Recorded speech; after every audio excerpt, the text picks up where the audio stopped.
Selamat datang di Prodi Fisika.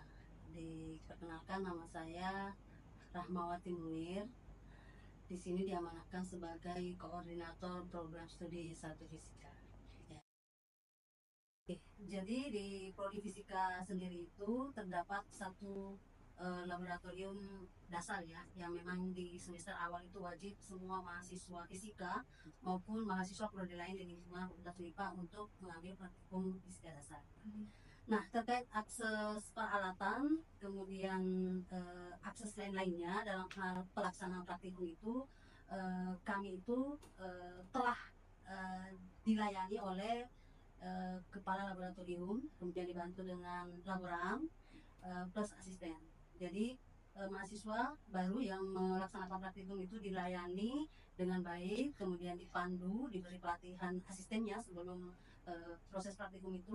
Jauh-jauh hari sebelumnya itu asistennya sudah dilatih terlebih dahulu bagaimana mensosialisasikan segala bentuk SOP, kemudian penggunaan alat bahan yang tersedia di lab.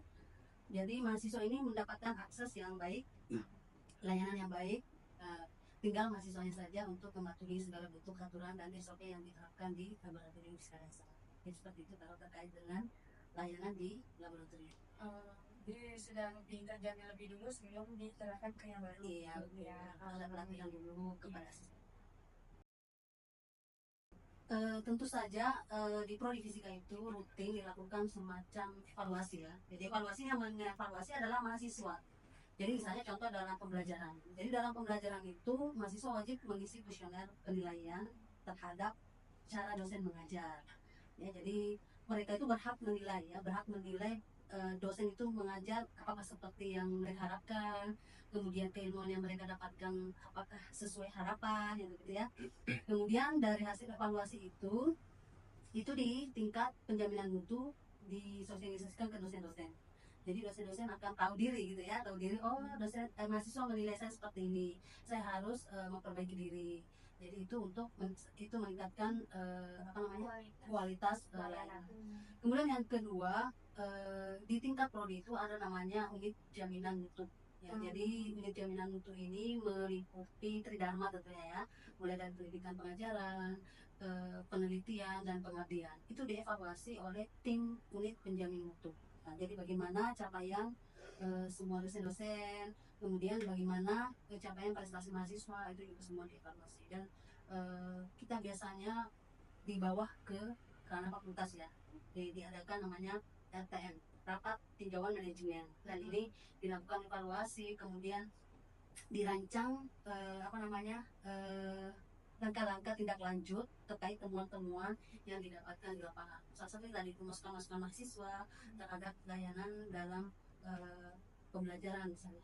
Seperti itu. Berarti sudah tertata untuk kedepannya. Iya, dan ini sudah dievaluasi, sudah diakses oleh asesor ya, karena baru ini program studi fisika telah diakses oleh Langsama ya, dan mereka baik sekali. Nilai-nilai revolusi mental ya, jadi mental itu erat kaitannya dengan pembentukan karakter ya kan, pembentukan karakter, pola pikir yang terstruktur ya, kemudian tentu bagaimana bertindak ya, mahasiswa tersebut bertindak sebagai makhluk individu sekaligus makhluk sosial ya, karena kita tahu dunia kampus ini adalah masyarakat ya, prototipe daripada kehidupan bermasyarakat. Nah, di tingkat program studi fisika ya, jadi ini kita berkoordinasi dengan himpunan, jadi himpunan jurusan. Sini itu namanya himpunan jurusan fisika. Himpunan jurusan fisika itu nama organisasinya IMF, Ikatan Mahasiswa Fisika. Kemudian dia dibagi dua karena jurusan fisika terbagi dua ya, program studi fisika dan biofisika, Himafi dan HMG. Jadi himpunan mahasiswa fisika dan HMG himpunan mahasiswa biofisika. Nah, terkait langkah-langkah revolusi mental itu ada erat kaitannya dengan bagaimana mahasiswa itu mendapatkan pendidikan karakter, kepemimpinan, kemudian bagaimana memperoleh kompetensi tentunya.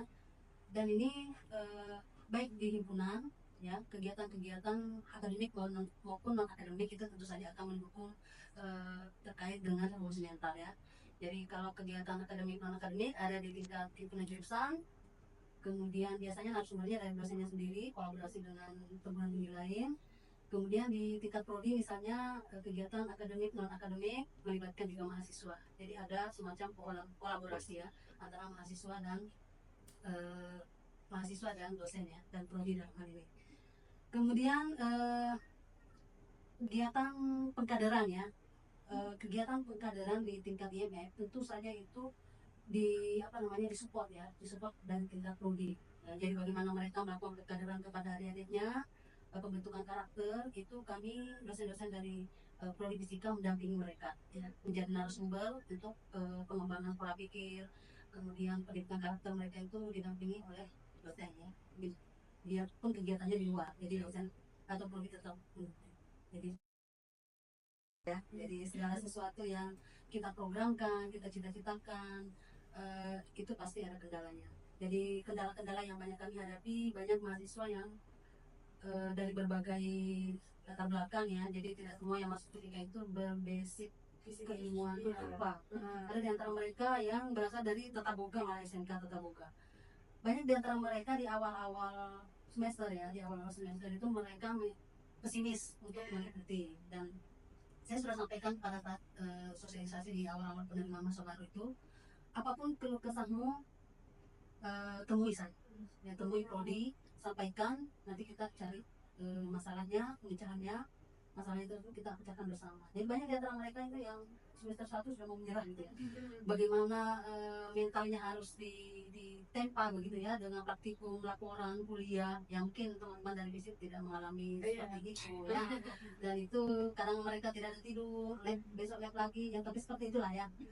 Saya sampaikan kepada mereka bahwa kakak kami yang sudah sukses sekarang kerja di perusahaan besar itu semua sudah pernah melewati dan bisa. Jadi saya memberi motivasi bahwa apapun backgroundmu, orang masuk di prodi fisika itu bukan karena pintar, bukan itu nomor terakhir, tetapi suka dulu fisika. Karena kalau suka, yang pelajarnya jadi mudah.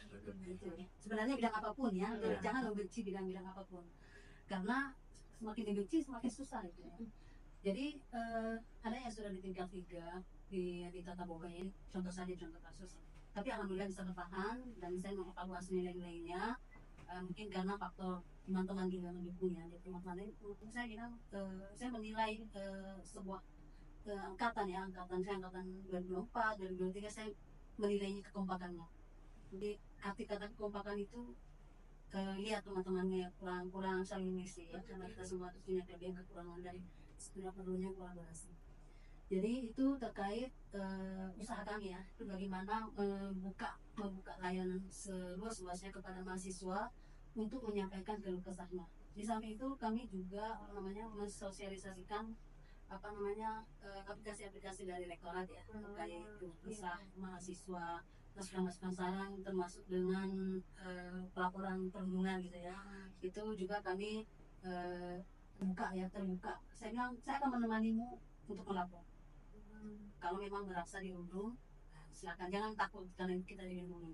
Dan ada pamflet-pamflet yang di ruang publik ya, yang dipasang, teman-teman tinggal scan barcode, sensi melaporkan misalnya menjadi. Kemudian terkait tadi kalau misalkan layanan itu ya, layanan bagaimana mental mereka, sebetulnya seorang mahasiswa ya dari prodi manapun sama saja, tidak ada istilah ini susah ini mudah, ada titik jenuhnya. Kita di mata masih itu ya. Ada titik jenuhnya, misalnya di semester 5 biasanya. Maka itu kami mendorong supaya aktif di organisasi, karena sebetulnya organisasi itu adalah penyeimbang aktivitas akademik ya. Kalau tidak bisa dipungkiri karena memang ada sedikit menjenuhkan ya. Kecuali misalnya dosen-dosennya berimprovisasi bagaimana memberikan pembelajaran yang menarik ya, tidak menonton ceramah tapi sudah berbasis PJBL, itu biasanya lebih menyenangkan. Nah, lebih ke arah situ sih sebetulnya, supaya anak-anak ini atau mahasiswa ini terpelihara mental sehat ya, mental sehat sampai lulus gitu ya. Jadi kalau kendala pasti ada kendala. Banyak di antara mereka yang tahu-tahu diam-diam sudah menulis surat pengunduran diri. Saya harus bujukin dulu. Nah, memang kalau sudah tidak terbujuk, yang mau ya, mungkin dia akan menderita tanya kalau dipaksakan. Tetapi biasanya saya panggil teman-teman akademik, kamu masalah dengan siapa? Dan biasa memang ada seperti itu. Dia bermasalah dengan temannya, jadi pesimis, jadi ini, jadi merasa kurang kurang semangat belajarnya. Saya panggil sama teman, saya bilang masa lalu terlupakan. Jangan biarkan teman ini resign gara-gara merasa dikucilkan. Ada yang kasus itu. Saya tidak mau tahu, pertemuan berikutnya kalian selalu kami kelas dan sudah berdamai. Saya bilang gitu kan. Alhamdulillah itu terpecahkan dan mereka sudah kompak kembali. Jadi ingat ya, kalian itu bukan makhluk individu, sosial juga. Iya, Jadi bagaimana teman-temanmu yang kamu lihat merasa kurang, maafkanlah kesalahannya. Hilang. Ya, benar. Jadi seperti itu bagaimana kendala-kendala yang dihadapi selama perjalanan yang mahasiswa dari awal sampai di sana.